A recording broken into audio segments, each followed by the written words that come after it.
Good early Memorial Day morning to you guys everywhere. East Coast, West Coast, Central Plains, wherever you are in the United States of America or in the Virgin Islands, Puerto Rico. This is another hurricane, yes, Hurricane Irma. Right now it's a strong Category 2 to Category 3 storm, and a lot of people have been worried about this storm potentially hitting the U.S. And that is normal because Hurricane Harvey devastated a lot of Texas and parts of Louisiana, and our prayers are with them. It was a devastating storm. I didn't make a forecast on that storm. I wanted to, but I'm a storm spotter for the National Weather Service in Phoenix, so I don't usually talk about tropical systems too much or anything, but I just want to bring the attention, in case people haven't heard, there is another monster hurricane forming out in the Atlantic right now, and its first path likely to, if it were to maintain its strength, could become increasing its strength to a Category 4 by the time it reaches the Virgin Islands, these areas, Puerto Rico, and it could even possibly, it's not likely to happen, but it's a possibility that this storm could become a strong Category 5 hurricane. If it does, it'll be the strongest storm so far for the Atlantic hurricane season this year of 2017, and we are approaching the peak of hurricane season. Now, I don't want to alarm anybody. I don't want to get anyone frightened, but there's a very good chance that this storm could do two things. It could continue westward and go into the Gulf, which is not what we want. We don't want the storm going into the Gulf because it can maintain its strength and get worse. But what worries me about the storm is that it's going to grow in intensity and it's going to expand in its size. It's going to be a very large hurricane, major hurricane. Now, as far as the forecast track is concerned, you can't really, per se, you can't really hang your hat on anything, okay? And I'm going to get back into the internet here, but I just want people to be aware that there's a possibility that a major hurricane could potentially hit the U.S. But again, models are all over the place with this, so you cannot, it's very dangerous to make a forecast, which I'm not doing. I'm not going to even attempt to. So this storm could hit the U.S. or it may not hit the U.S. But our prayers need to be with the people in Puerto Rico, the Virgin Islands. It's possible, not likely, but possible, this storm could affect them out there. So we just need to be, hopeful, that this storm, a lot of people are hoping that it's going to weaken and get torn apart by wind shear. That would be a good scenario, and we really do hope for that. We want that. But it is the peak of hurricane season. It's not unusual to get storms of this magnitude, especially when you're approaching the peak of hurricane season. Okay? So it's not unheard of, and I'm not trying to scare people.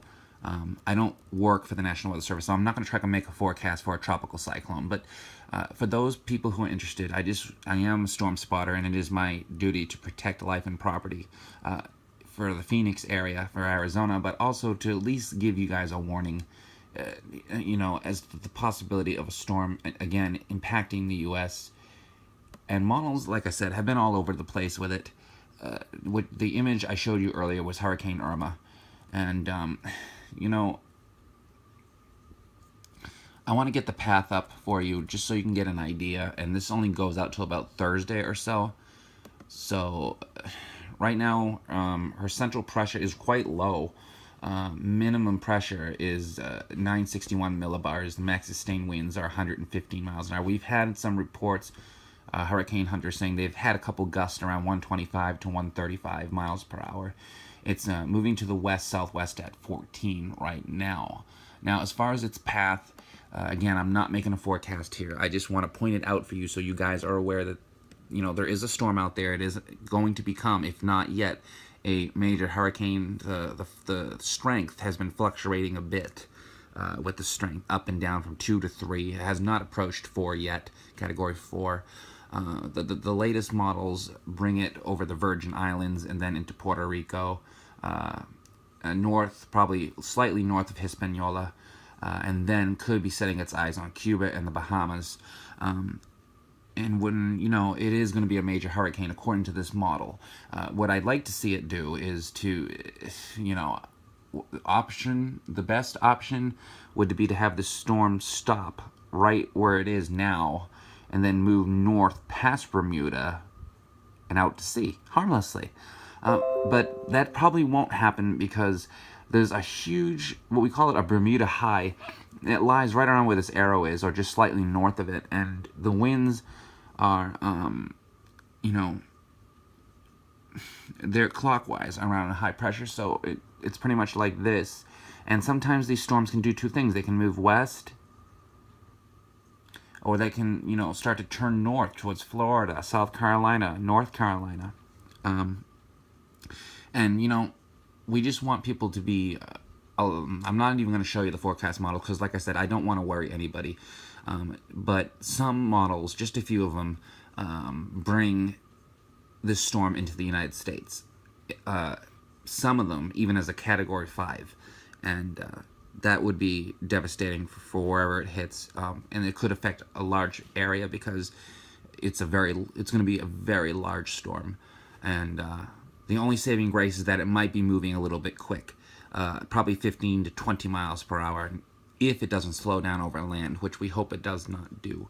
But anyways, that's enough on Hurricane Irma, guys. Our prayers are with everybody right now. It is, the hurricane season. We just got done with the tropical storm that just passed Arizona here and moved into extreme southwestern California, parts of San Diego, Los Angeles County, getting up to 2 inches of rain in the mountainous terrain and up to a half an inch or more in the low areas. Some of these storms were strike quite strong, producing damaging winds up to 60 miles an hour and bringing some flash flooding in very isolated areas and some large hail. A couple of reports of funnel clouds, but as we know right now, no tornadoes have touched down in California at all. So thankfully that storm did not directly impact California or Arizona. It was a strong tropical storm as it was approaching the Baja. It did bring flooding rains to the Baja California on the southern tip of it and into the central part of it as well. But thankfully that storm did not move north into Arizona. That would have caused flooding. That would have caused all kinds of problems. Though it may not have entered as a tropical storm, it could have, but it didn't. It would have most likely come in as a depression or a remnant low. But again, we're still dealing with some of the clouds from that this morning here across Arizona. I'm going to go out of this now. And again, I don't want to worry anybody about Hurricane Irma. I'm just pointing it out there that, there's the potential for a U.S. landfall, though not likely at this moment. We'll be continuing to check with the models. Again, all this you see on my videos are property of the National Weather Service. I don't own it. It's not mine, okay? So we're using it just to look at the weather. And I do make forecasts for the desert Southwest. So let's take a look what we got going on for Arizona right now. We're going to go down to numerical models. Again, prayers in Houston. It was a massive catastrophic storm. 50 to 55 inches of rain. It was just unbelievable. I've never seen rainfall of that magnitude in the United States. But what about for Arizona, where I reside, and New Mexico, parts of West Texas? Let's talk about our weather here, and let's see what we got potentially going on. So look at the forecast models. And just when we thought the monsoon for 2017 was over, it's not. It's going to come back for 1 to 2 weeks and produce some interesting weather. There's several factors that are going to take place between today and the 15th of September. But during that time period, there could be some severe weather episodes across the desert Southwest. And that could be anywhere from, Southwest California to West Texas, parts of Utah, Colorado. So the biggest weather dominant feature, of course, is, again, high pressure. It's been very hot here and dry for the last 2 weeks now. So we kind of call it a monsoon drought, so to speak. It's not unusual to go long periods. Like I said, break periods are normal during the monsoon. So For the North American monsoon, some people have done very well. July was very wet across Arizona. August was, normal for some areas and below average for others. Northern Arizona definitely saw below average rainfall. Phoenix area saw slightly below average rainfall, but not drastically by any means. It was relatively healthy, especially early in the early part of August. Today we're going to look at the SERF. I'm going to look at CAPE values across the area, and currently dew points across Arizona on the east of Tucson are in the 40s and 50s. And storms are going to ignite there, but they're going to move east to southeast, from the east northeast to the southwest or west at about 25 to 35 miles an hour at fastest speeds, most likely 10 to 15 miles an hour for most of the storms today. But they're going to ignite along the rim. But we'll look at the SERF and just look at the CAPE values first. And some of it looks a little scary as far as how high the CAPE is today.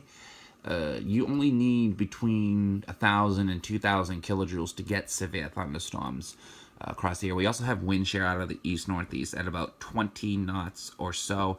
Some models are saying it could get as high as 35 to 40 knots. If it gets that high, it's, it's not really a good scenario.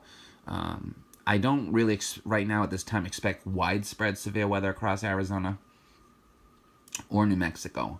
It should be rather isolated in nature for today. But again, let's take a look at the CAPE values and see what we got going on. All right, so we're going to look at the CAPE values. We'll start at 3 hours here, and that takes us into about 6 or 7 o'clock this morning. Okay, what we want to look at is CAPE values, and we can currently see we got a nice slug of 1,500 to 2,000 kilojoules of CAPE. Now the storms are going to ignite along the rim, and you can see we only got 1 to 300 kilojoules, and it's kind of patchy out there. It's dry air aloft, different things like that, and we don't have a lot of instability out that way, but the storms themselves are going to be moving into an environment that is conducive for severe weather, because we have a tight moisture gradient right now. North of this line, of this solid black line, we have dew points 20s, 30s, 40s, and low 50s. Out to the west of it, central depths from Tucson east westward, really, the dew points are 65 to 75 degrees. The humidity is around 60 to 80%, and a lot of that is, because the atmosphere was moistened in the mid and upper levels by Hurricane Lydia. So she helped to moisten the atmosphere, and that is setting the potential up for a potential severe weather outbreak today, though it is marginal. I don't expect widespread severe weather, but again, the CAPE values, again, 1,500 to 2,000 kilojoules for today across the area. And, we have to keep in mind that it is a possibility that some of these storms that come off the higher terrain could move into an environment that is more conducive to allow these storms to explode after they move into the deserts. Now, as far as the coverage, I expect that most of the storms today are going to be rather isolated in nature, but they're going to pack a wallop. If they become severe, they have the biggest threat right now is microbursts and downburst winds. Hail threat is not very large, 10% or less, and the hail size probably won't pass dime size at its largest. But again, I won't be surprised if a storm develops quarter-size hail and damaging winds in excess of 75 miles per hour. That won't surprise me at all. Again, these storms are going to be moving quick, so it won't rain for a long period of time. So we don't have to really worry about flooding unless we get repeated storms. That's a possibility too. We could see back building of the storms from the deserts into the mountains, and they keep repeating themselves. A similar situation took place on August 28th, 2008, and there was just wave after wave after wave of severe weather. A very powerful thunderstorm, bow echo type scenario. We don't have enough instability, enough CAPE, or enough wind shear for bow echoes today. It's not that type of setup, but again, isolated severe thunderstorms. Some of these storms could become very large with tops potentially going as high as 50 to 60,000 feet. Now, the only thing that would work against that is we still have a good amount of warm air aloft. So I don't expect the storms to get too tall today.